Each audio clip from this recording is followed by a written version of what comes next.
August this year, and it was themed around local content and how companies and businesses can position themselves to participate competitively. The one today is focused on the East African Crude Oil Pipeline Bill.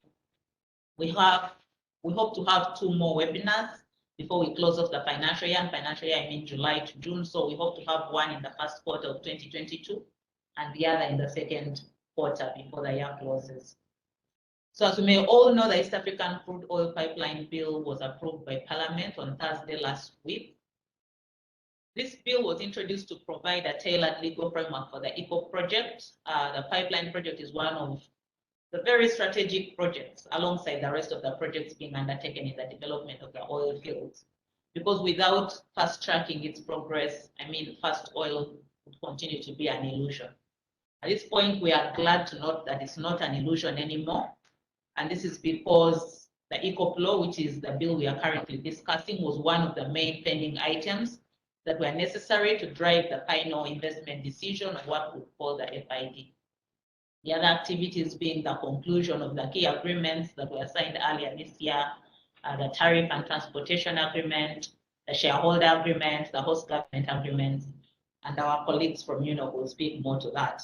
So whereas a number of tax and other matters were negotiated and included in some of these agreements, it was important that the same provisions are effectuated by formally putting a law in place. And now that the Parliament has approved the bill, we believe that most, if not all, of the hurdles that were standing between us and FID have been addressed, which means that all the activity that needs to be undertaken with regard to the construction of the pipeline can now progress smoothly. And given the urgency and importance of the project, the EACOP project, in unlocking the rest of the activities towards fast oil, the expectation is that the President will assent to this bill before the end of this month, which is the final step before the bill becomes law. So we are very hopeful. In the next 1.5 hours, we will be covering the key contents of this bill. One, we will provide a general background to the bill, and then we will cover certain aspects of the bill, including national content, the insurance provisions, and also the physical regime. We have a diverse team that will be sharing perspectives and insights, and I will introduce them shortly. And the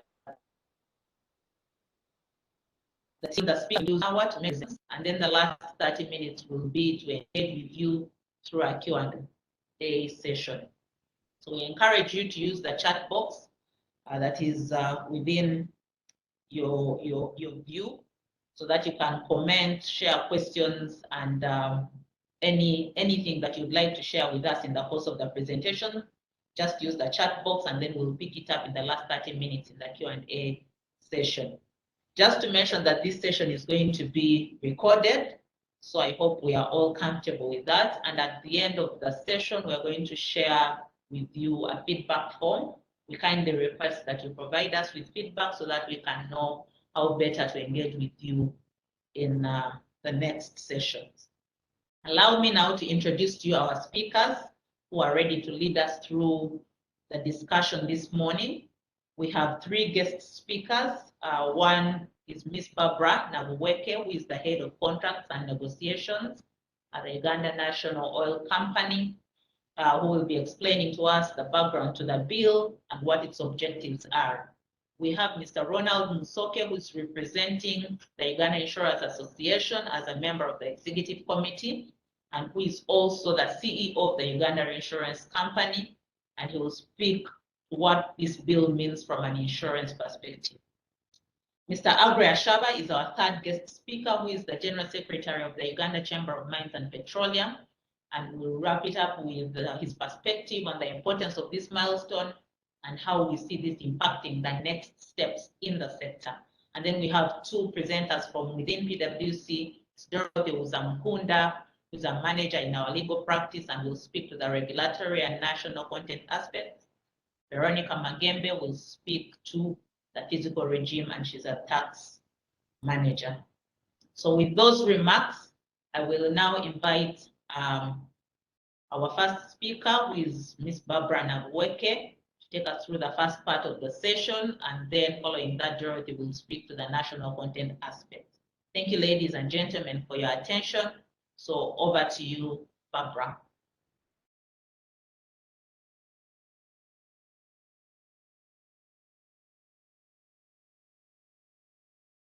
Thank you, Pamela, for your kind compliments and the introduction.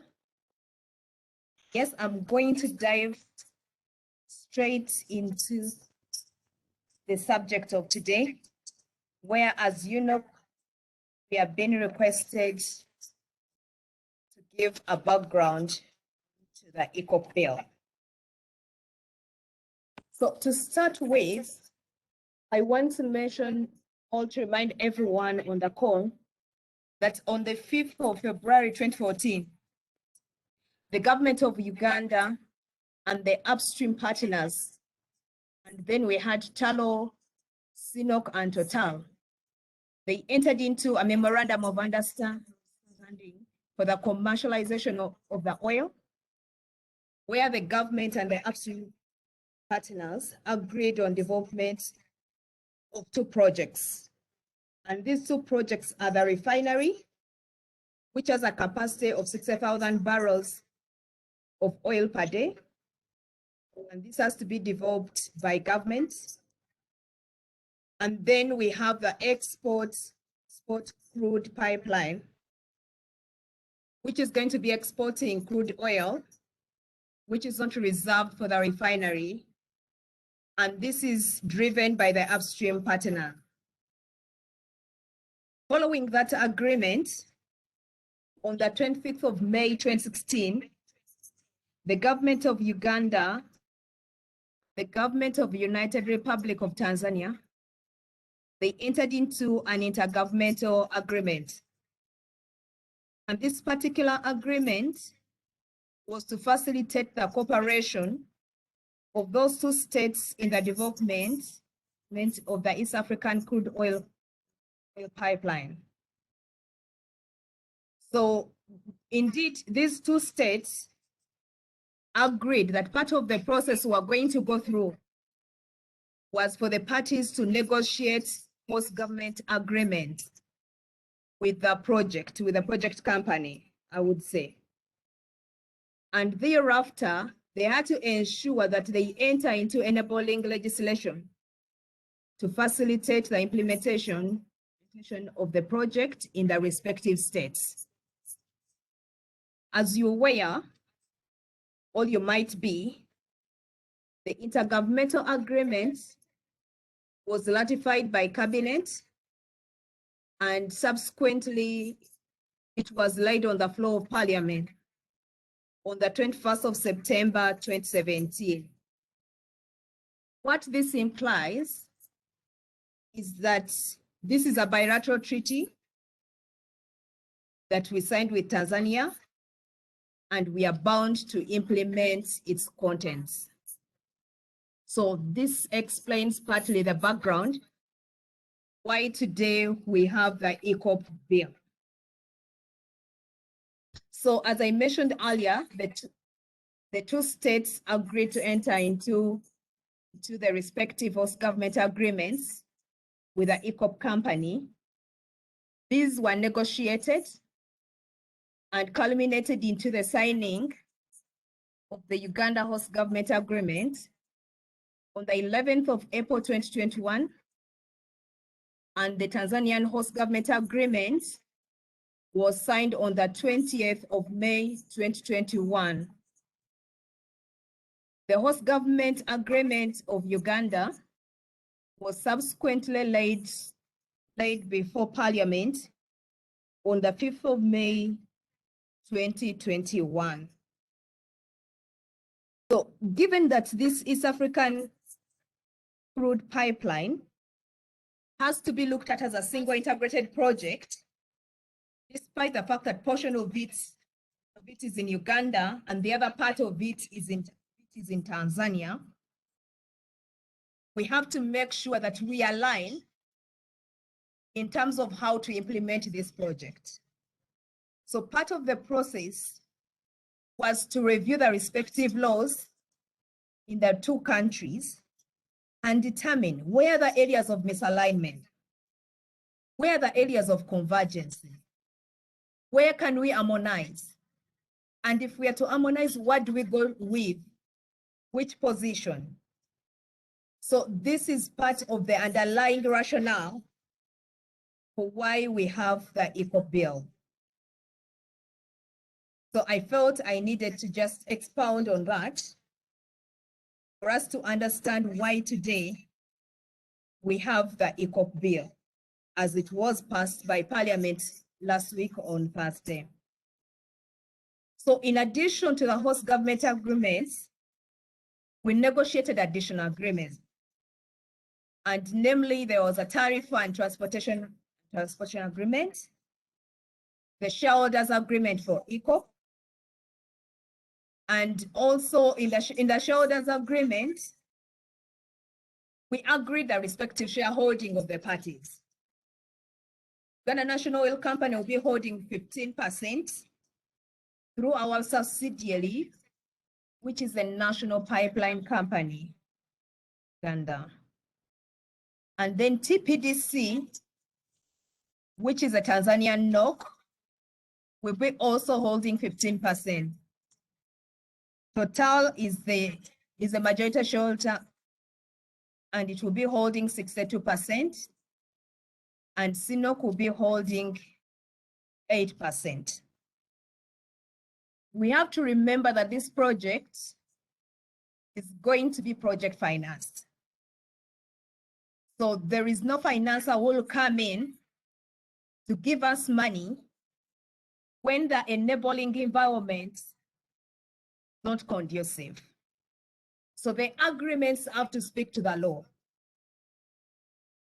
And we must be able to facilitate the project in order for us to achieve the 60-40 ratio, debt to equity ratio, that we are aspiring to achieve from the market. So also to add, we are really intending to take FID before the end of December 2021. All factors remain constant. One of the critical factors, the fact that enabling legislation is in place in Uganda and in Tanzania, and not just passed by Parliament, but also assented to by the presidents of the both states. So in the nutshell, that's the introduction we wanted to give, but we also want now to speak to why do we specifically need the EACOP Bill. So why the bill? So as I earlier noted, this project is unique. It's a cross-border project. So it cannot be facilitated in its entirety by the laws which were meant to legislate only Uganda, all the ones of Tanzania, which were specific to just the Tanzanian territory. So there is need for a bit of alignment where the misalignments are. And I would give one example. For example, in Uganda, we cannot be saying that we can give you land for 49 years, and yet in Tanzania, they offer leases for 66 years for projects of this nature. Similarly, when it comes to national content, we needed some form of harmonization because both states had different laws. Where are reserved contracts? How do you manage unbundling? What happens in instances where the quality, time, and the quantities of those products are not available? How do you manage? So those are some of the critical aspects that needed to be managed.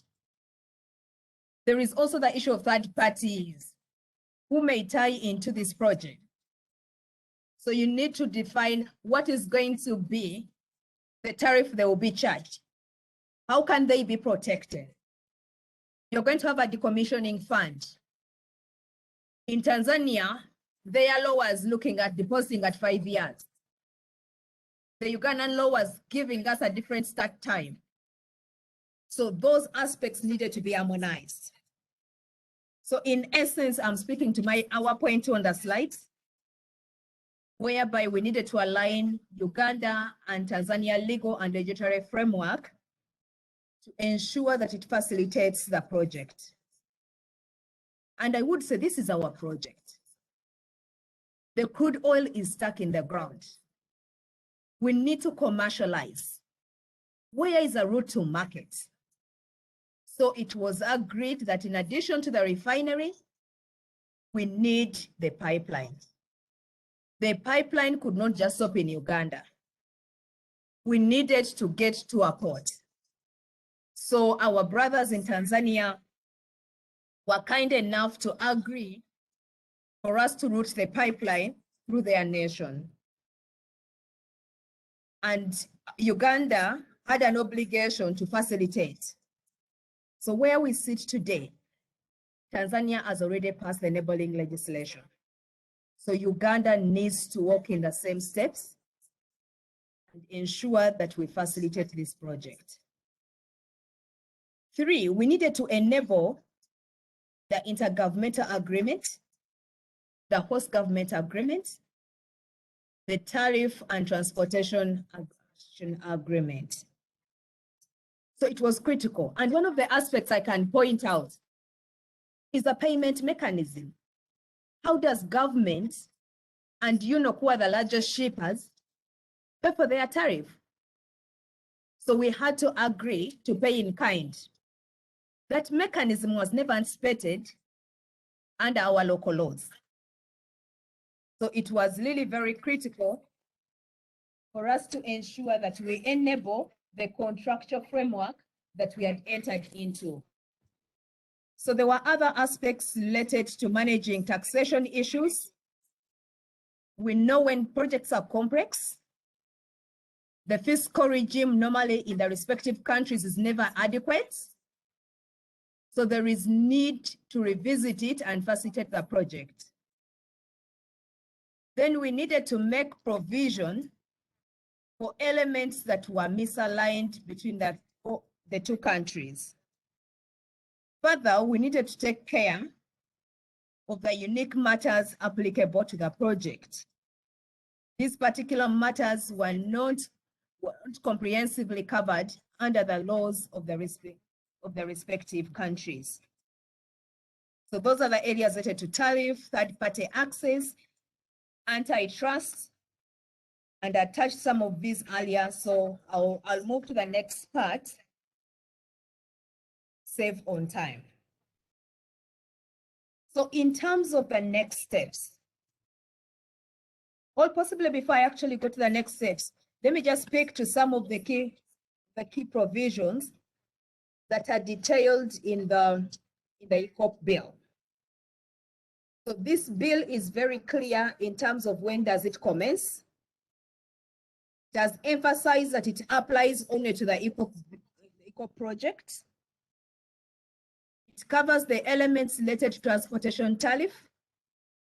What is going to be the tariff applicable? Will the tariff be adjusted? Is it fixed for the life of the project?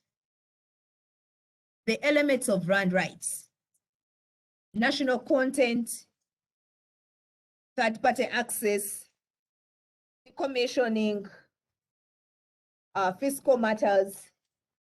There are elements to do with the insurance, fiber optic networks, and also we have the boilerplate provisions that are also set out in there.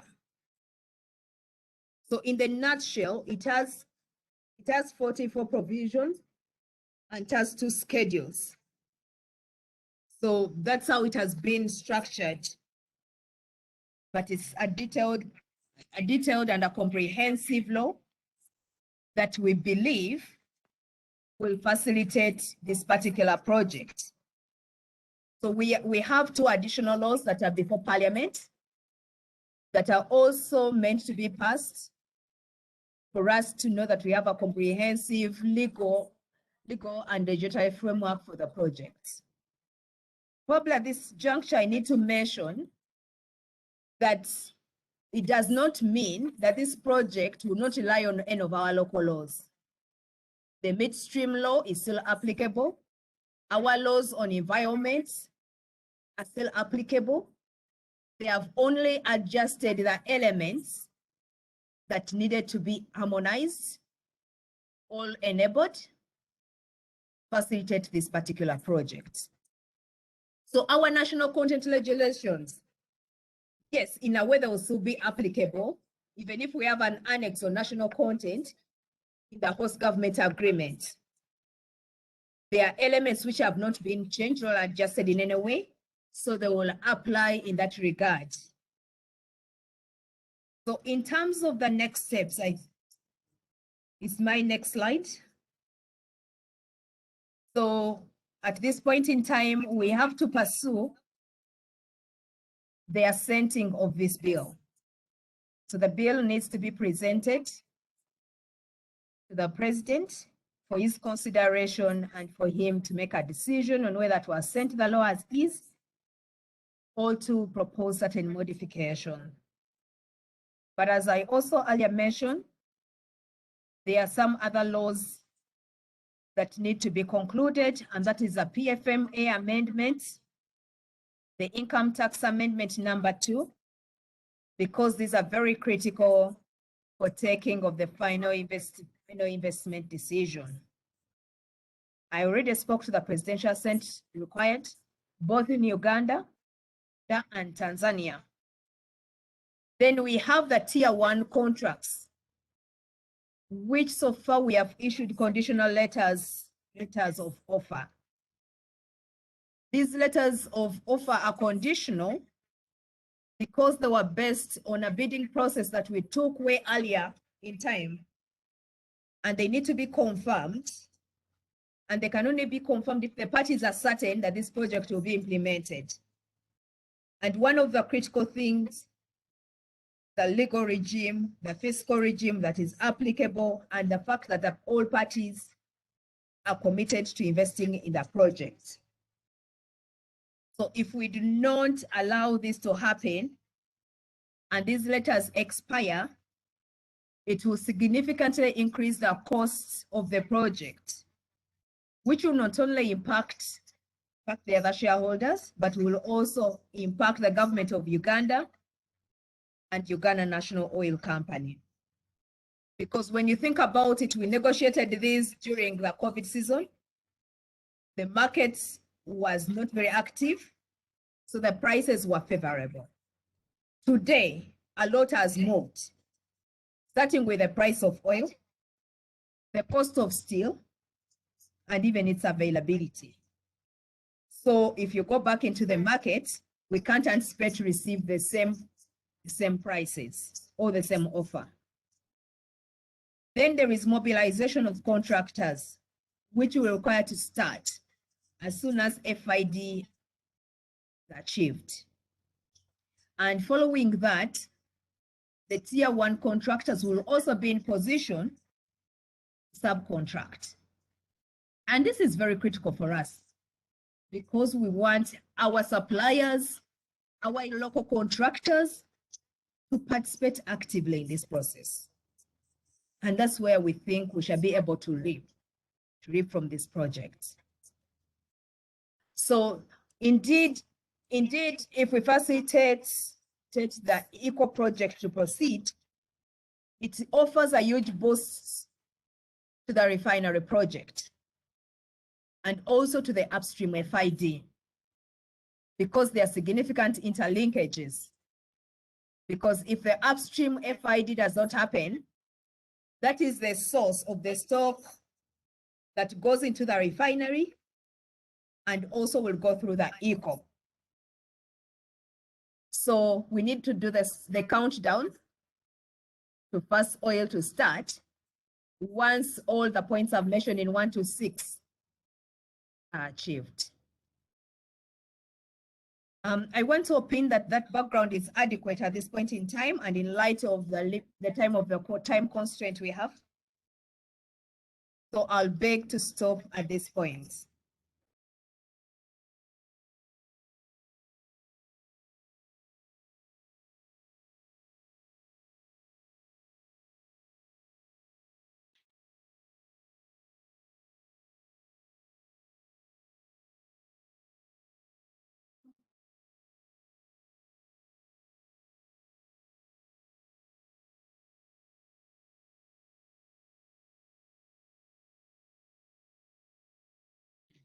Thank you very much, Barbara, for your presentation.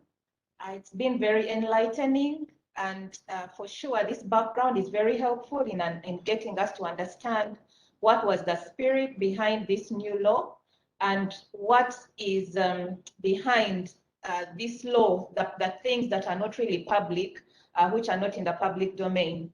So thank you. I'll now take you through the national content regime as it is right now in the bill, and what we hope is going to be the law that is going to guide the project going forward. As Barbara has already mentioned, we actually have the midstream law, which has been in place since 2013, as well as the national content regulations of 2016. And these together have been providing the regulatory framework that we need for the activities of the pipeline project. However, knowing what has happened in the background, the agreements between the two countries, Uganda and Tanzania, as well as the host government agreement with the EACOP company, this law, once it comes into place, it will have supremacy over what we have in as far as the special aspects that are contained in the law.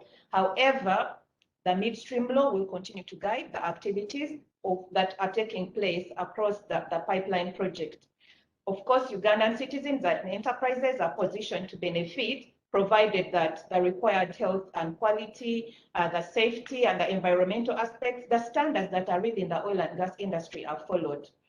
I will not dwell so much on this page that is being displayed. Barbara did a very good job in taking us through the special aspects of the EACOP company, how it is structured, as well as the ownership. So I will just focus and move quickly to the next slide.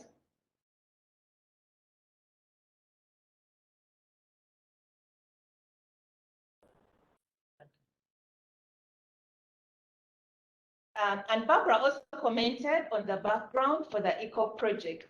As we know, what Barbara has already shared, there is the IGA, which is the Intergovernmental Agreement, the HGA, the one on the tariff, and the shareholders agreement. All these commitments that were made are all coming together into what we are now seeing as the EACOP Bill. And this EACOP Bill will also provide the framework of what has been agreed in the HGA on what will be the contractual obligations between Uganda as the host country, the EACOP company as the project company. So now looking at the local content aspects, we need to think about how the contracts will be awarded and selected and awarded. The proposals that we have within the EACOP bill still emphasize the fact that there are a number of contracts which have been reserved for Ugandan companies, and the same ring-fencing process that has been in the exploration and production phase will continue to be reflected even in the EACOP projects. Things like waste management, security, land surveying, HR management, and the like, these contracts that have been ring-fenced for Ugandans. So Ugandans have been positioned to benefit. Another special aspect, of course, is that because of the cross-border nature of the project, Ugandan and Tanzanian providers of goods and services will be given priority in procurements. And as you can imagine, there might be a company that is able to provide goods here in Uganda and both in Tanzania, but we need to take into account that Tanzanians as well would have to provide services within their territory. So this special aspect is also taken care of in managing the local content.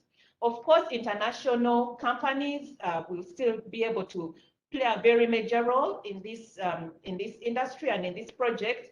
And for purposes of the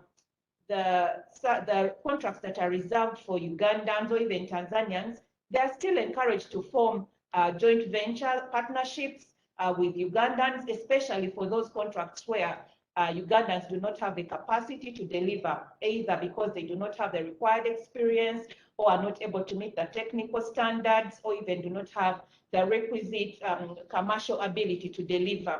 So in such circumstances, the international companies should be able to form joint ventures with Ugandan companies, either directly or through subcontracting arrangements.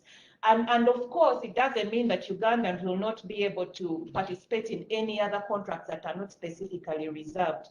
they will still be able to participate. So Ugandans have been positioned very adequately to benefit from this project.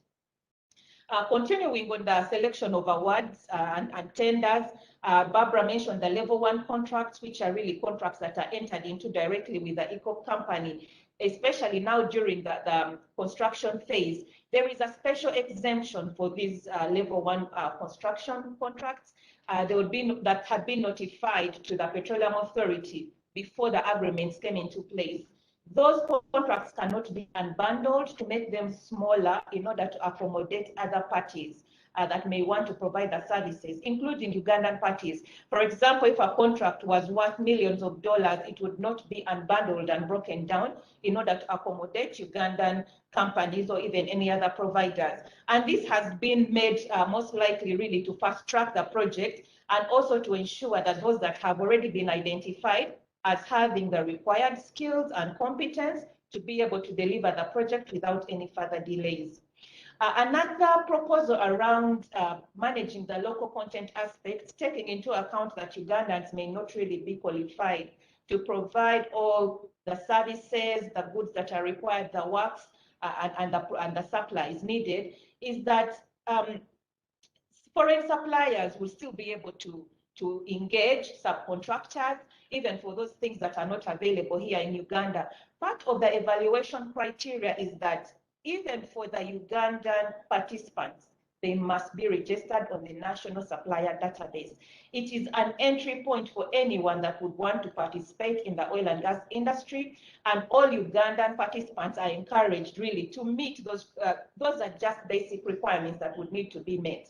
And so while this has been existing even under the existing midstream law, it has still been emphasized even in this EACOP bill. And even for the Ugandan parties who would like to enter into joint venture agreements and joint venture arrangements, at least they should have some prior experience, have some technical and financial competence to deliver on the commitments that are being made, and also demonstrate some commitment to transfer knowledge and technology to Ugandan employees and participants across the sector. So those are part of the evaluation that have to be taken into account for the joint ventures to work. And Petroleum Authority will be monitoring this closely to make sure that they are not really cosmetic, but are practical and delivering on the commitments of the EACOP project. Another special aspect that is in the EACOP bill is related to procurement, emergency procurements. Would these be expected to follow the same rules? Of course, an emergency is an emergency. It has a compromise to life, or even the environment, or even the impact on timelines for the project. And therefore, emergency procurements are treated in a special way. So the EACOP bill has a special arrangement around that. And it allows the EACOP company and also its contractors to contract even with non-registered suppliers to provide services which are required to handle emergencies.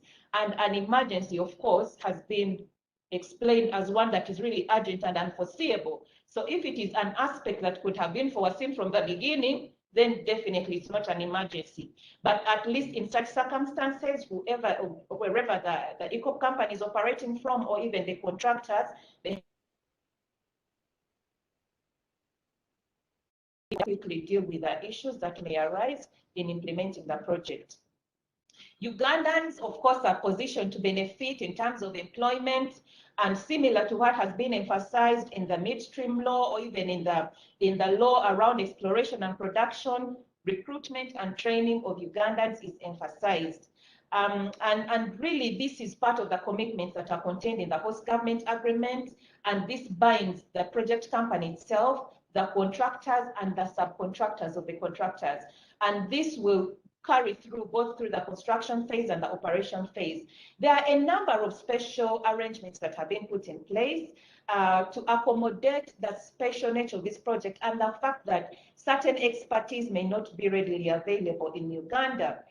For example, they provided for certain percentages of management and technical staff that can be drawn from both Uganda and Tanzania in order for one to actually say that they have met the national content.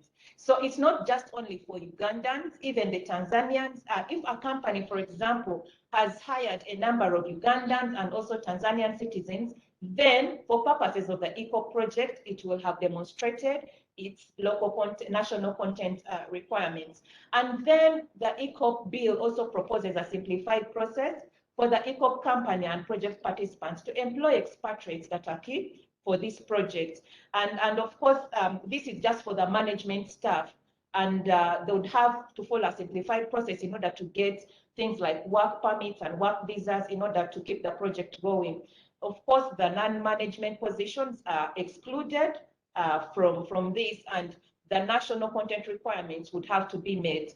And this, of course, emphasizes the fact that Ugandans should be able to be recruited and trained, and the capacity of Ugandans should be built. So while the management can be exempted, non-Ugandans, there will be several jobs that will be made in this industry for Ugandans, and they have been positioned to benefit. Some special provisions, and these really will impact both the project company and the participants. Things like intra-group expertise. If you need special expertise from a related company in another jurisdiction, then you would not be required to meet national content obligations. And this has been provided for under the host government agreement, and even the exceptions that are already in the midstream law, you'd be exempted from those for purposes of the bill.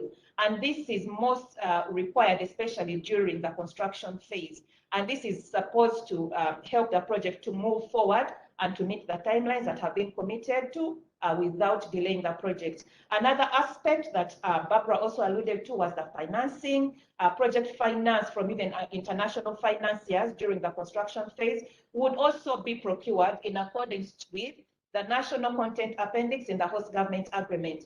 And as you can see, some of these commitments are already detailed in the host government agreement. The national content appendix, the national content regime in the EACOP bill references to the host government agreement.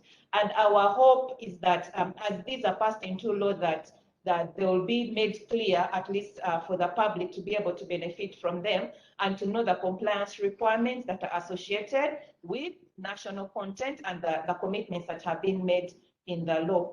There will be certain exceptions, of course. It's not that every procurement would have to follow strictly the requirements for advertising or even issuing tenders and being evaluated for national content.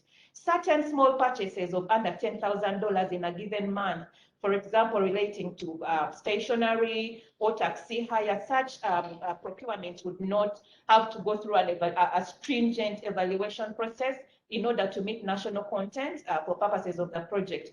But as you can see, it would be Ugandans that would be positioned to benefit from this, since we are the ones that are here on the ground and would be able to provide such supplies on a day-to-day basis. Petroleum Authority is very interested, and the government is indeed very interested in the national content, and there will be ongoing monitoring of the compliance. And the bill states that PAU's process of measuring this compliance with national content will take certain things into account. For example, the extent of goods and services which are provided by Ugandans under the project, how many Ugandans have been recruited both in Uganda and Tanzania, transfer of technology and things and the like. And of course, this national content plan will be harmonized and coordinated across the border between Uganda and Tanzania. And then the other monitoring process is really consistent with what we already have under the existing midstream law, things like providing quarterly reports to the Petroleum Authority, things like requiring also the contractors and the subcontractors to submit forecasts of the procurements that they need to make, and also providing evaluation on how they have determined which providers have qualified for certain supplies. And then, of course, this will have to take into account the existing requirements that we have under the midstream law. So you will realize that the EACOP bill is not entirely very new, although it has special aspects. It will also complement the existing law that we have under the midstream law. So as I conclude this discussion on local content, what is in it for you and me as a Ugandan or as an international company? Of course, it is very exciting. We're living in exciting times as Ugandans. There are going to be several jobs that are going to be created. There is going to be a lot of money in circulation, mostly because of the procurement and the tenders that are going to be there for several goods, services, and works. And of course, we can also expect that there are going to be several joint ventures and subcontracting opportunities for Ugandans to be able to participate in this sector. So sit and strategize and plan and see how you can plug in and get involved in benefiting from this EACOP project that is going to transform Uganda, but also is going to create immense opportunities for our country. I thank you all for listening to this short presentation. At this point, I would like to hand you over to Ronald Musoke. He's going to be taking us through the insurance aspects of the EACOP bill. Ronald Musoke is an executive committee member of the Uganda Insurers Association and is a member of the Chamber of Mines and Petroleum. So over to you, Ronald Musoke, for the next presentation. Thank you for listening.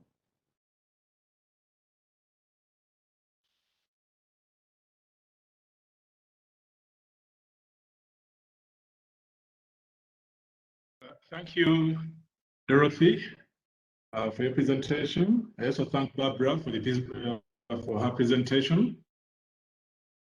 The focus of our discussion as the insurance sector will be on two specific clauses in the bill. And I request that the next slide is projected just to run you through the areas that we would like to discuss. Can I have the next slide, please? The contents. As that comes up, would like to briefly touch on the understanding of and interpretation of the bill. And this is in relation to section 29 and schedule 1. So that should have been schedule 1. Then the insurance industry engagements that we've had so far in the space of oil and gas. Then we'll briefly discuss the insurance consortium that has been put in place to handle the oil and gas risks. Then the insurance arrangements, and this will be looking at both the captives, local reinsurers and international reinsurers, and then the major risks to be insured. Then on the next slide, there are some other classes that fall outside the major risks that we'll also briefly touch on. And then I'll also briefly comment on the nature of the EACOP project, which has already been discussed by Barbara. That's on the next slide, please. Then also the health and safety considerations, and also the impact of the EACOP project. So starting with the first one, which is the understanding of the bill. We as a sector, first of all, we'd like to thank PwC for organizing this webinar to discuss the bill. This is most welcome and also timely. So the specific area I would like to discuss as an insurance sector is section 29. And this is captured on page 39 and 40 of the bill. And it makes specific reference to insurance and reinsurance, and also specifically mentions the mandatory reinsurers here, who are Uganda Re, ZEP Re or PTA Re, and Africa Re, with the respective allocations of 15%, 10 and 5%, giving a total placement of 30%. Then Schedule 1, which is on page 51, relates to the specific insurances. These are now the key insurance covers which need to be considered as we go about insuring the oil and gas risks. And this makes specific mention of the construction phase, third-party liabilities, and marine insurance. We'll combine marine and goods in transit. One thing that we'll probably discuss later is that the bill doesn't seem to be specific on the intermediary, but our understanding is that in addition to insurers, reinsurers, and the international oil company captives, that will also, there'll be a need for the oil companies to appoint a local broker who will also work hand in hand with the international reinsurance broker as far as placement of the risks beyond the capacity of the local players is concerned. but that I think will come up as we probably discuss the Q&As. So as the insurance industry, we're definitely a key stakeholder looking at where we come in to play our role of risk management. And we have been keenly following the developments in the oil and gas space. And we have also been constantly engaging with all the various stakeholders. And this includes the government agencies, ministries, in this case, specifically the Ministry of Finance and the Ministry of Energy and Mineral Development, and also the regulators, that is both on the insurance side, which is the Insurance Regulatory Authority of Uganda, and also the oil and gas side, which is the Petroleum Authority of Uganda. We've also had engagements with EACOP and also the international oil companies. So as a sector of the technicalities and size of the EACOP project, and therefore, we believe that the most prudent thing to do as a sector is not to have one single insurance company taking on these risks, but rather to combine or pool our resources, and that we have decided to do through an arrangement which we have called an insurance consortium.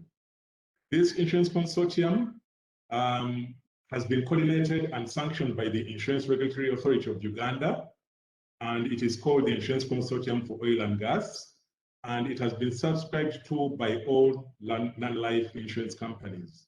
So the understanding is that each non-life insurer will be participating in writing the oil and gas business, and specifically to the three main classes which have been mentioned in Schedule 1 of the bill, which is the construction, third-party liabilities, and marine insurance. And how they get to participate is by way of buying lines by way of capacity, and their portion of the risk will be based on the size or number of lines that they will have purchased.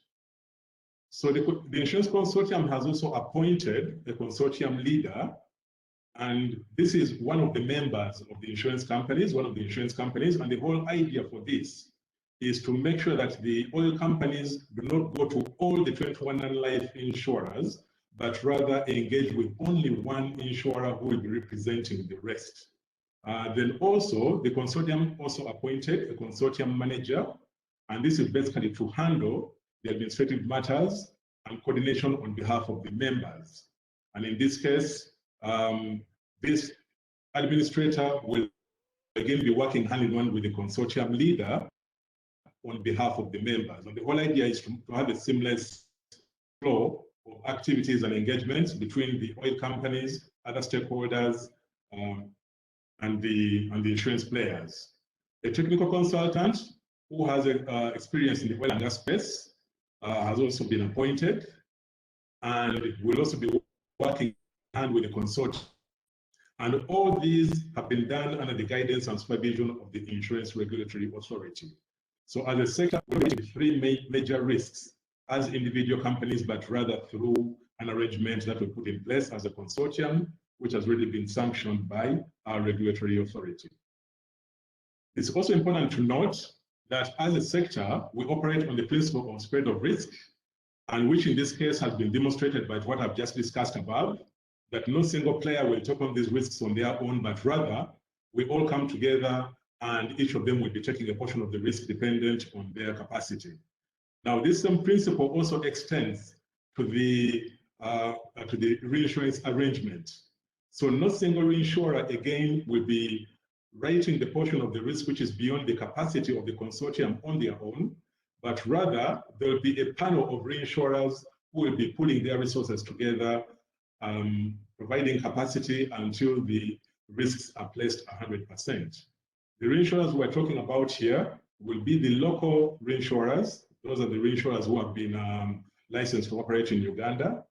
We are also mindful that the international oil companies have got captives, so these will also get to participate to the tune of their capacity, and also the international reinsurers. So all these will come together, demonstrate their capacity, and then take a share based on that. What I would also like to mention here is the bill makes a provision of the allocation of 15% to Uganda Re, 10% to PTA Re, and 5% to Africa Re, but it also further states that if each of these companies is not an A-rated security, then they are only allowed to retain a maximum of 5% of their allocation, and the balance of what has been allocated to them has to be placed with A-rated securities, and that has to be complied with. So each of the three companies which I've mentioned above will have to either demonstrate that they are A-rated, otherwise they can only retain up to a maximum of 5%, and also dependent on whether they have the capacity to retain the 5%, and then the balance will have to be placed with the international reinsurers who will have been identified by the oil companies. Going on to the risks that will be insured as captured in Schedule 1, that is on page 51 of the bill. I already mentioned construction, public liability, and marine or goods in transit. And when you look at the consortium which has been put in place, these three risks are to be specifically written through the consortium. So no single insurance company will come up and write in one of these risks, because the understanding and that sanctioned by the regulator is that they will have to be specifically written through the insurance consortium, whereby all the insurance companies get to participate to the extent of their respective capacities. However, there are other classes which fall outside these three, and just mentioned by a few. You can look at motor insurance, you can look at workers' compensation or group personal accident, asset cover, and the like. So the the oil companies will be at liberty to engage the insurance companies individually for insurance of those other risks. But the main covers as captured in the schedule have to be specifically covered through the insurance consortium. Also, to note that the EACOP project, it has already been discussed by Barbara, so I'll also just touch on it briefly. The EACOP project is running through 2 countries, and I think the indication we currently have is that a quarter of it will be constructed in Uganda, and 3/4 of it will be in Tanzania. So much as it is one project, there's also, when you look at the host governmental agreement, there's also consideration of the laws of the land which have to be respected. And one specific one is that any project in a specific country has to be insured in that project. So, which means that Uganda will be only insuring the portion of the risk which sits in Uganda, and the other portion which is running in Tanzania will have to be insured in the Tanzanian territory. However, to ensure that there's a seamless flow of operations and engagements, and being that it's one project, the understanding is that much as there are 2 separate policies, the 2 policies will have to be identical, adding up to the total value of the project. And which also means that the reinsurers will be participating on these 2 projects will have to be the same. So we'll not have, the understanding is not to have a different panel of reinsurers in Tanzania and different panel of reinsurers in Uganda. It will create confusion when a loss occurs. The understanding is that the same panel of reinsurers will be captured on the project, on the policies both in Uganda and Tanzania. So it will be more or less one policy, but split based on what portion of the risk falls in Uganda and what portion of that falls in Tanzania. We've also been engaging with our colleagues in Tanzania to make sure that we discuss and have a seamless flow of these operations. I'll also briefly discuss on the health and safety.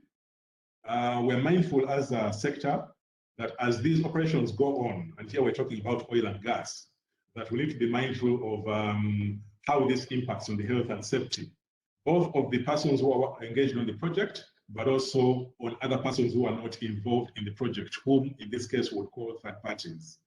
So this is very critical for any project, and considering the nature of this particular one, the understanding is that the bill has a specific section on it with provisions. I'm not too sure whether it does, but again, this is an area that we need to discuss, whereby it provides for how that should be handled to make sure that health and safety is taken into consideration. The areas to consider here, the main one here would be pollution. We're looking at air and land. Air, we're talking about gases, and then land, we're talking about any seepages that may occur as the oil is moving in the pipeline from Uganda to Tanzania. And once there's that seepage, it is definitely going to destroy crops. It is going to also result into all sorts of illnesses, depending on what will be planted on that soil, and then people who are around there, eating those whatever they have planted there. So there's a very huge risk there which has to be taken into consideration. We also believe that there should be proper gear or wear for the workers, considering that we are looking at toxic products here, and also well-equipped medical facilities on the ground or nearby, like ambulances. And also there should be regular drills, definitely, firefighting equipment, and enhanced supervision and clear guidelines for rules and regulations to all workers and visitors. As a sector, by way of conclusion, we believe that this project, how it will impact us as a sector, first of all, would be that if we get to write any portion of the business by way of insurance and reinsurance, then we'll be generating additional premiums for the local players in Uganda. So whatever we've been writing currently, it means there'll be a growth in the premiums that we'll be writing in Uganda. And that is good for the sector. And when that happens, the more premiums we write, it means it translates into more tax for government. So tax revenue for government is also another area to look at as a positive impact. Then there's also enhanced technology, enhanced technical knowledge, rather, in the oil and gas space for us as a sector, being that this is novel to the country and also for us as players. It means that our technical skills in the space of oil and gas will be enhanced, which is also good, and we can also be able to compete favorably on the international market like all others who have also discovered oil. Then also job creation, because we'll have to train and also get people to specifically handle this area of oil and gas. So the skill set will be there after the training, and then these people will be recruited in the sector. So this also creates employment.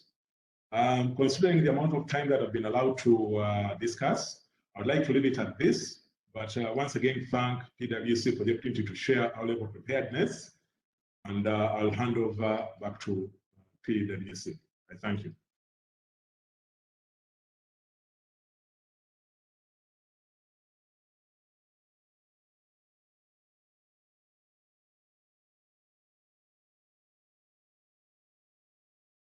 Thank you, Ronald, for the presentation. Good morning, ladies and gentlemen. I'm going to be taking you through the fiscal regime for the pipeline project this morning. So The network is terrible. the fiscal regime proposes, it contains the taxation regime for the pipeline company, as well as the contractors or project participants within the pipeline project.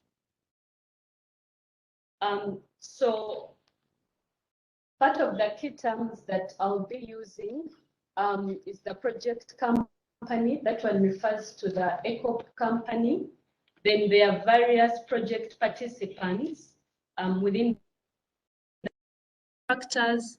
We have the operators, shippers, finance parties, as well as off-takers.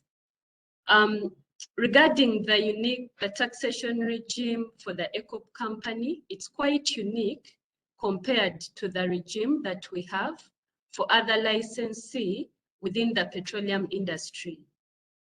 One, there is a 10-year income tax exemption for the tariff income that will be derived from owning and operating the pipeline project, which is a key incentive for the EACOP company.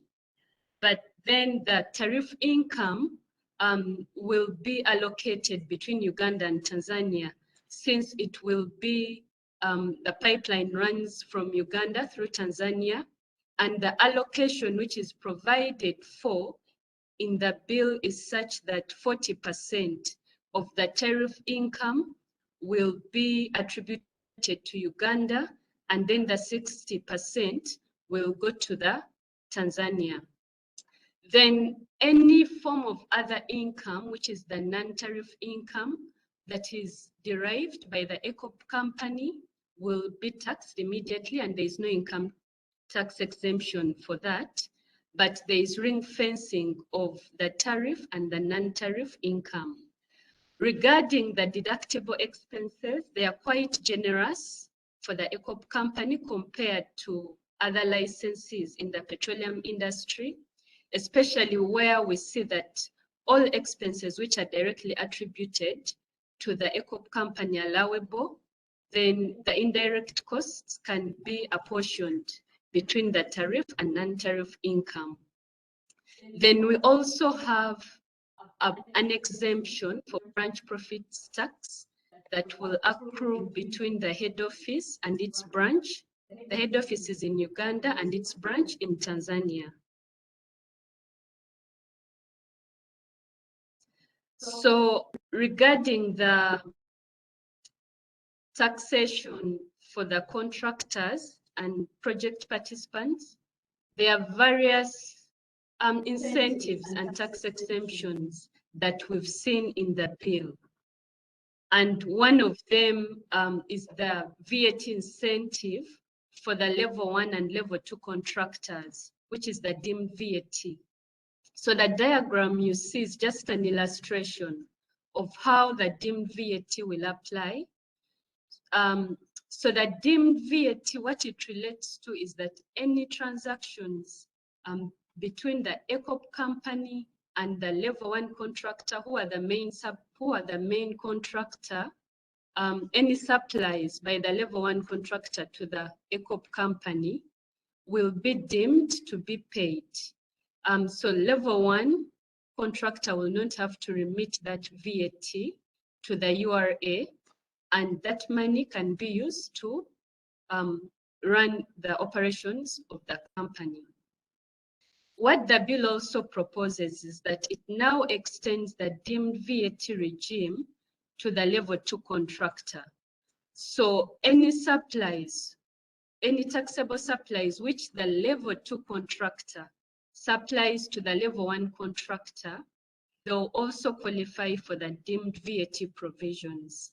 And what this means is in such a way that the level 2 contractor will end up having huge input VAT credit position, and they can obtain a refund for any excess input VAT that will be paid.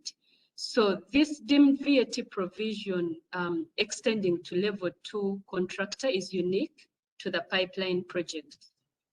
There are also lots of other VAT exemptions that apply for level 1 and level 2 contractors. One is the exemption for importation of goods by both level 1 and level 2 contractors. So what we have currently is that under the East African Customs Management Act, the import duty exemption for goods was specific to a licensed company, but it wasn't explicitly provided for level 1 and level 2 contractors. But we see the bill granting this exemption for these contractors.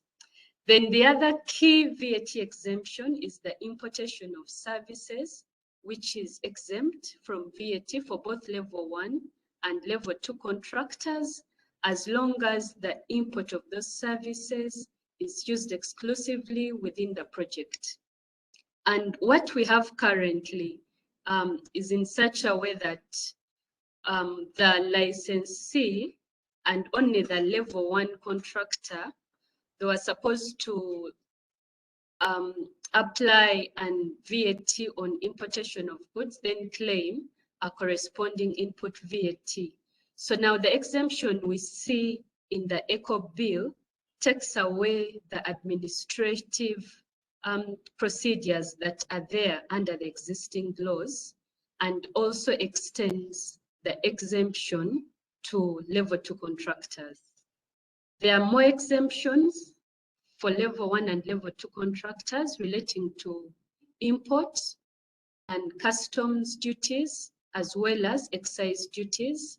So any import of equipment, engineering plant, temporary importation of motor vehicles, as long as you can demonstrate that they'll be used exclusively for the pipeline project. Then both level 1 and level 2 contractors qualify for the exemption. There are other VAT incentives that are applicable for the pipeline project. One is that the transportation of petroleum and any incidental services is subject to VAT at 0%. The current VAT Act did not include transportation by pipeline being part of international transport, and we see this being aligned to zero rate by international transport relating to transportation of petroleum. Then there is also a VAT exemption for export of petroleum. For withholding tax, we also see quite a number of exemptions for contractors. One is the importation of goods, which is subject to 0% instead of 6% that applies generally. Then any payment for services to foreign entities is subject to a reduced rate of 5% from a 15% or 10% that we generally see within the sector. So this is a huge reduction for the pipeline project. Then there is an exemption for payment relating to purchase of assets from foreign entities. There are more exemptions for contractors, and regarding to social security contribution, there is an exemption relating to non-resident employees for the EACOP company as well as the level 1 contractor, and they are exempted from making social security contributions. But the condition to this is that this applies during the construction phase, and then also the non-resident employees should be making similar contributions in their home country. The key thing to note is that for the tax incentives and the exemptions that I've highlighted above, for withholding tax, VAT, import duties, custom duty, and excise duty, for them to apply, you need to get approval from URA, so they are not automatic. And the information you need to get that exemption, and you have to get a certificate, you need to submit a copy of the agreement, you need to get a confirmation by the EACOP company that the transactions are covered by the provisions of the bill, then submitting the form. In terms of the response period, URA is mandated to provide a response within 15 days after application, whether they approve or they don't approve. Once you don't get any response from URA, then that one is deemed to be a refusal. And once you get a refusal, there's an appeal process. There's an independent expert team that can review your application. And the other thing to note is that if you receive any certificates in Tanzania that your transaction is exempt, it will still apply in Uganda. So in conclusion, once you take up opportunities, as you plan to take up opportunities within the pipeline sector, you need to be aware, you need to take advantage of these tax incentives. Thank you very much. So I now introduce you to the next presenter and speaker, Mr. Agre Ashaba from the Uganda Chamber of Mines and Petroleum. Thank you, Veronica. Quite insightful. Good morning, everyone. My name is Ashaba Agre. I'm the General Secretary of the Uganda Chamber of Mines and Petroleum. I'd like, first of all, to thank PwC for their engagements that they have been doing for the oil and gas business, providing a lot of knowledge unpaid for within their line of business, because it's quite very informative. And for those who have joined the different webinars that they have been doing, you can be able to attest that the amount of knowledge that has come through from PwC has really helped people to make good decisions.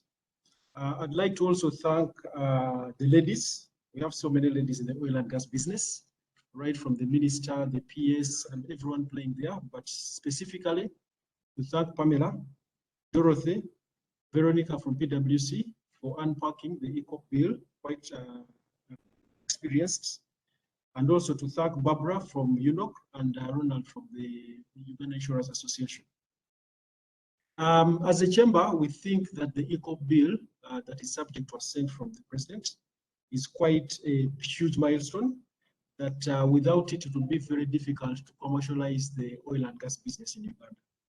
Because without the export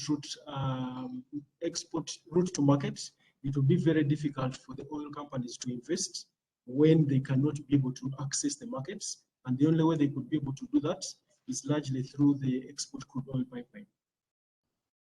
As you may be aware, a few weeks ago, private sector also had to fly down to Tanzania to try and create synergies and partnerships and relationships with our Tanzanian counterparts in anticipation of the opportunities that are going to be coming through the East African oil pipeline.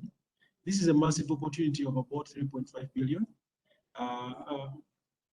1,443 kilometers, about 400 kilometers in Uganda, and about 1,000 in Tanzania. So the bigger developments are going to be in the Tanzanian side, with the marine terminal, obviously, and the jetties that will be done on the Tanga side.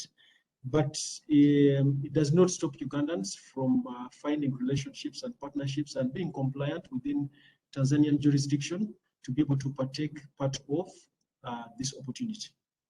So as UCMP, Uganda Chamber of Mines and Petroleum, we believe that the opportunity is basically also supporting what is already existing right now in the two projects that are being done in Uganda for development, which is the Chilenga and the Kingfisher projects. There will be a lot of ring-fenced services, as already highlighted, around food, transport, logistics, labor, civil works, legal services, advisory, insurance, recruitment, supply of goods and services, accommodation, name it. All these are things that Uganda's private sector should be able to partake of, as long as they are ready and they have been registered on the National Supplier Database, and they can be able to prove their competence both financially, technically, and a bit of experience. And in the absence of that, then they can work on getting joint venture partnerships with companies that have already been in the business that can be able to support them to upscale their competences, but also to better their chances of getting some of these contracts. For the people living in Hoima, Chikube, Chankwanzi, Kakumiro, Mubende, Gomba, Sembabule, Ruengo, Rakai, and Chotira, like they say, Mujajira Bange Itawo, but make sure that you have prepared yourself so that when Bange Itawo, we can be able to partake some of these opportunities, because that is the pipeline route, and there's going to be a lot of activity. In terms of people working there, who will need accommodation, they will need food, they will need clothing, they will need medical services, they will need all sorts of things. Please be ready and prepare significantly, especially because the oil and gas business is highly standardized, and that is something that cannot be downplayed. And the industry is not going to downgrade itself to meet the standards that we operate in. So things around health, safety, and environment are very key and critical. A safe working environment, and making sure that the people who are working there have the right certifications, have the right compliance requirements, the companies are well certified, because the East African oil crude pipeline is a $3.5 billion investment. It's a high value asset. So asset integrity management is something that's very key for them. During construction, after construction, everything has to be done according to global standards, to ensure that for the next 20, 30 years, as long as our crude is going through the pipeline, there will not be anything affecting its route to the markets. So from the private sector side, we would just like to say again that the opportunities are here. We need to support ourselves. We need to take part of what is available. The laws, as have been very well explained by the brilliant ladies and Mr. Paul Busoke, is that we have created the environment for us to participate. So we should prepare ourselves to partake of the opportunity and make sure that when history looks back, they do not think that we abdicated our opportunity and we did not partake of this great milestone. Thank you very much. I think I will hand over back to Pamela to take us forward.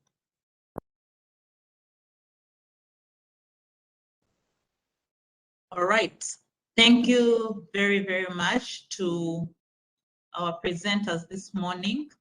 A very big round of applause for the useful information that you have shared with us.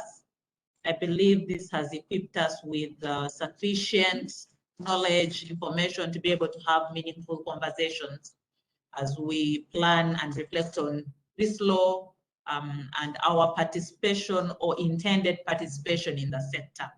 It's been very useful, at least on my part. I believe everybody who is in attendance has found this very, very useful. We have overshot on our time for the presentations because we also started a bit late, but we still have some minutes for the Q&A session. So I'd like to encourage you that if you have any question, you post it through the chat so that we can pick it up. I haven't seen any questions yet. So in the meantime, perhaps I can pose a question to Barbara. Barbara, during your presentation earlier, you mentioned that we still have the PFMA and the Income Tax Amendment Bill coming up before we can then say we have dealt with all the matters that we need to deal with prior to FID. Do you have an idea in terms of timelines or in terms of what's happening with regard to those two aspects and when we should expect to close this? I know you did mention that we hope that we should have reached FID by about the end of this year, but just maybe to speak to those particular two aspects.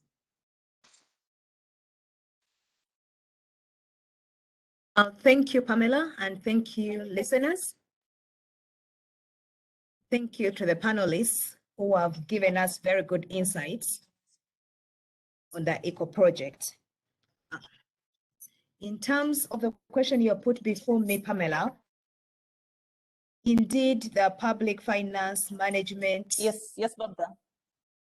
Amendment Act, Amendment Bill is still before Parliament.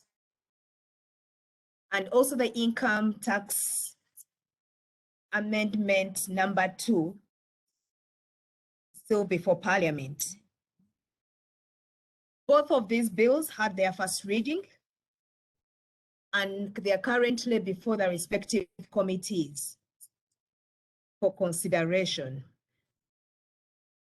We are well informed that actually these two bills are on the order paper for today, and Parliament will be sitting at 2 p.m. to consider the report that will be delivered by the chairman of the Finance Committee on the two bills. So we are hopeful Parliament will pass the two bills today. They'll be going through the second reading and the third reading. In terms of how the discussion will pan out, I think we have to leave this for the afternoon to see what the outcome will be. That's what I can comment on those two bills. Okay, thank you so much, Barbara. That's helpful. We do hope that the discussions this afternoon will be fruitful and we shall be able to close those two aspects. Okay, I see some questions and comments in the chat. A number of people are asking about the slides. Yes, we will. We have your addresses, so we'll endeavor to share with you the slides. So that should be able to sort all the questions relating to the slides. I see a question here in terms of whether the bill has any provisions in relation to offshore and onshore contracts by the same company as regards to taxation. So Eric, the bill does not specifically mention what will happen where, say, a single company is operating in the two jurisdictions, or say if I'm an individual and I am providing services across the two jurisdictions. But our understanding is that, one, there is a bill that is being that has been done for Tanzania as well that mirrors this bill. So the idea is to have the two bills mirroring each other. And from a taxation principles perspective, you are taxed on your income that you derive from each of the jurisdictions separately, because the different countries have different taxation laws broadly. So what then happens is that if I am a contractor, an individual, I am earning income from different jurisdictions, I will have to determine the income that is attributable to the activities of each of these jurisdictions, or the activities taking place in each of these jurisdictions, and apply the taxation rules in accordance with the laws that have been passed in each of the jurisdictions. The idea there is so that we don't end up with double taxation. So you have a situation where the same income is being taxed in both countries. So by having that income split in such a way so that you have what is attributable to each of the activities in each of the countries taxed separately, then you have you minimize the aspects or the potential of double taxation. I hope that addresses your question. There is another question around, I think it is to Ronnie. Ronnie, this is to you. Will the placement of risk with a consortium also apply to coverage requests by subcontractors, or does it only apply to the main project? Ronnie, can you take that, please? Yes, thank you very much, Pamela. To respond to that would be that the consortium will be specific to only the major risks. That is the major projects, which is the construction of the pipeline, not what has been subcontracted to the subcontractors, but the major project.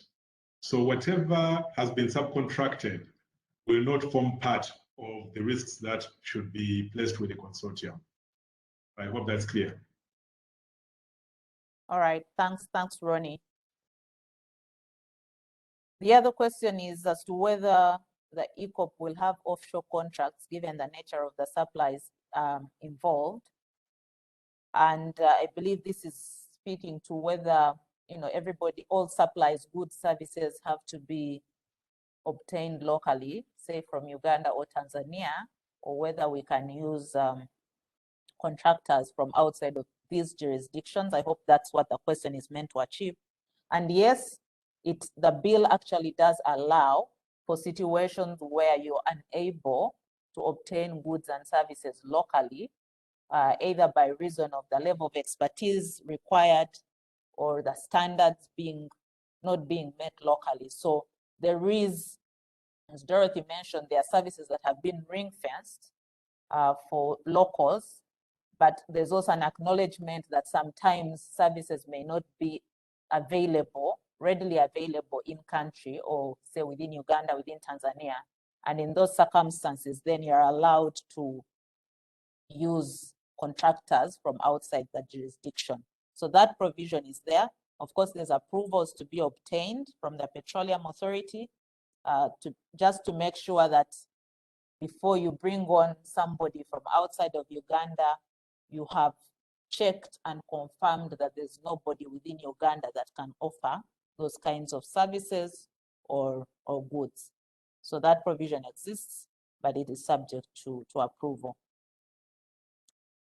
Okay, just quickly scrolling through the rest of the questions. There's another question around risk,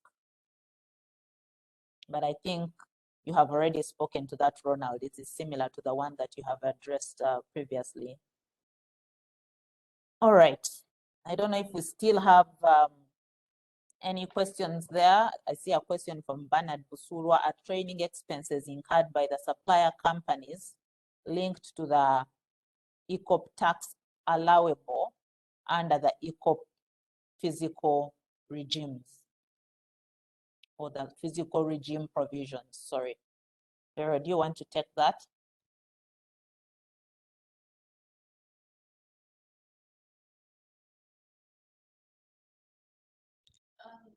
Thank you very much.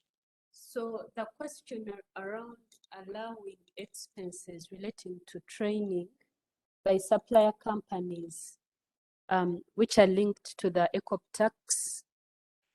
They are generally allowable because we don't see any restriction regarding training expenses, but as long as those training expenses relate to operation of the operations of the pipeline project, there will be allowable expenses.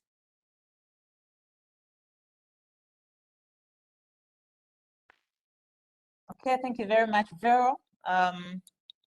We have questions that have come through outside of the chat. Someone is asking, Barbara, this is to you, that why is the tariff, for the tariff, why is it that Uganda is only taking 40% and Tanzania 60%? So you can speak to that. Definitely it has quite a bit to do with the length of the pipeline, the portion that is seated in Tanzania versus the portion that is seated in Uganda. But Barbara, the question is directed to you. Please speak to that. Thank you, Pamela. The rationale of why we had to agree an allocation mechanism because of that length of the pipeline. Where is a pipeline seated? And there were different ways of determining how do you allocate. However, the government, URA, and the relevant government departments in both Uganda and Tanzania, following benchmarking, they recognize the fact that the length is the best measure when it comes to that allocation taxes. So that's why it's 40-60. And we believe it's favorable because in actual sense, it's about 80% in Tanzania and 20% in Uganda of the pipeline. So it's a favorable position for Uganda in our view. Okay, Barbara, thank you for that. I hope that helps shed some light to you, Sophie. We do have another question around how can we define the level 1 and level 2 contractors. So the level 1 and level 2 contractors. So in this case, we have, as we all know, we have the main EACOP company that was shown in the structure. So that is the project company. The expectation is that that company will have entities such as the people that are constructing the pipeline. So that is the first tier of contractors who are pretty much the level 1 contractors who are engaging directly with the project company. These contractors are then expected to contract or to subcontract certain aspects of this work, whether it's for services, for goods, any other supplies that they may require to deliver on the contracts that they have with the project company. So the next level of contractors then becomes the level 2 contractors. So by making reference to these and the exemptions that are being provided, what is the government is trying to achieve is to make sure that we have a tax regime that does not create an advantage at one level and probably create a disadvantage at the next level. So you might have some exemptions or some reductions in tax rates that are provided between the project company and the level 1 contractors. If I speak to VAT, for example, and if you then don't extend those to the next level of contractors, you have VAT problems or cash flow issues related to VAT. So when we refer to level 1 and level 2 contractors, that is what we mean in our presentation. Where can we find the final version of the law that has been approved by the Parliament? So right now, I wouldn't call it the law itself. It's still a bill until it has been assented to by the President, as Barbara mentioned to us. But the bill is available. I think you can check the Parliament website. I believe there is a copy there. But in the event that you're not able to find a copy there, we are more than happy to share the copy that we have so that you can work with that version as we wait for the final law that will be passed by the president. Okay, I think we need to wind this up. We promise that we'll try and close it at 11:30. Any questions that are coming in that we have not responded to, we will do our best to compile these and respond to them so that there's no question that is left unanswered. Would like to thank you so much once again for listening to us and for being part of this presentation this morning. I'm glad I'm seeing comments here that suggest that it's been a useful presentation. I would like again to thank the presenters and to specifically thank the Barbara from UNOC for allowing to be part of this, to thank the Uganda Chamber of Mines and Petroleum for partnering with us. So we had two members, Agre, who is the General Secretary, and Ronnie, who is part of the Uganda Insurance Association. Myself, Pamela Natamba, I'm the tax partner at PwC Uganda, but I am also a treasurer for the Uganda Chamber of Mines. So it is I am involved and I'm part of the chamber as well. So we are glad to have them on board as we work together to make sure that we all participate meaningfully within the oil and gas sector. I wish you a great morning and thank you so much once again. Please fill the form, the feedback form that has been shared with you so that we can take on your feedback and make sure that we engage more and better in future.